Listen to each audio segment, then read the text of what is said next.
আমাদের টাঙ্গাইলের সকলের পরিচিত রিন্টু ভাই তার নিজ পুকুরেই তিনি কিন্তু একটি মাছ হিট করেছে।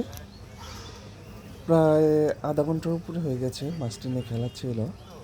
সকাল সন্ধ্যা খেলাটি হচ্ছে উত্তর তারুডিয়া আলহারা মানসা সংলগ্নে বিগ ফিশ জোনে। তো সেখানে ভাই দেখা যাক মাছটি আয়ত্তে আনতে পারি কিনা, কারণ অনেক দক্ষতার সাথে ঠান্ডা মাথায় মাছটি নিয়ে খেলাচ্ছে। প্রায় সময় দেখা যায় তিনি অনেক সুন্দরভাবে ঠান্ডা মাথায় মাছ নিয়ে খেলেই থাকে। তো যারা আমার ভিডিওগুলো দেখেন ইন্টারন্যাশনাল ফিশিংয়ে, তো সবাই দেখতে থাকুন। আর আজকের টিকিট ছিল 20,000 টাকা। 26 মার্চে খেলা হচ্ছে। প্রত্যেকটা সিটে 3টি করে হাত চিপ এবং ডিম রুটি টপ ফেলে মাছ শিকার করতে হয়। তো আমরা কিছুটা অংশ দেখতে পেয়েছি মৃগেল মাছ, আর মৃগেল মাছের শক্তিটা একটু বেশি হয়ে থাকে।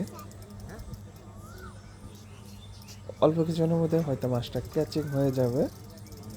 ক্যাচিং ম্যান কিন্তু অনেকটা প্রস্তুতি নিয়ে আছে, মাছ কাছে আসলেই কিন্তু ক্যাচিং করে ফেলবে। তো যারা আমার এই ইন্টারন্যাশনাল ফিশিং ফেসবুক পেজের সাথে আছেন, অবশ্যই যদি নতুন হয়ে থাকেন পেজটাতে লাইক দিয়ে ফলো হয়ে থাকবেন। আর যদি পুরাতন যারা আমার ভিডিওগুলো দেখেন, অনুরোধ থাকবে তাদের ভিডিওটা শেয়ার করতে হবে। মাশাআল্লাহ, বিগ সাইজের একটি মৃগেল মাছ ক্যাচিং করে ফেলেছে।